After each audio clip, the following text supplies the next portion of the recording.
I'm just going to mix these in my measuring cup. So I put in here a cup of flax seeds.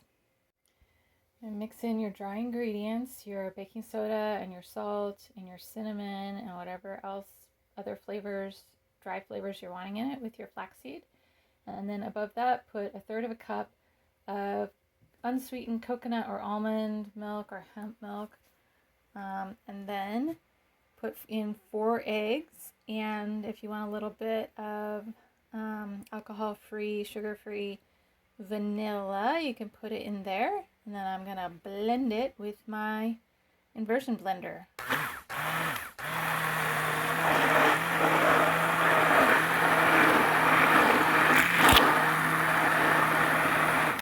There it is, all blended up.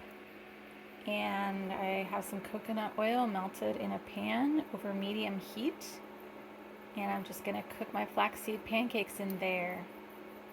I'm not going to cook them all up right now because I don't need that many. I'm probably going to cook half the batch and then save some for tomorrow. I'll have to reblend it. When it's cooked enough on this side to hold together, I can flip it. There we go. It makes a very puffy pancake.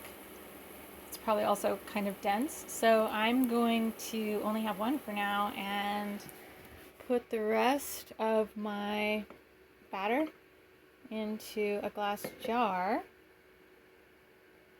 so I can have more later today or tomorrow. And here comes the moment of truth, and we're gonna taste it. Here it comes. Oh wow, they're not dense at all. Actually really fluffy and light. And they don't have a very strong taste. So yeah, you could flavor them however you would like, as long as right now it's not sweet.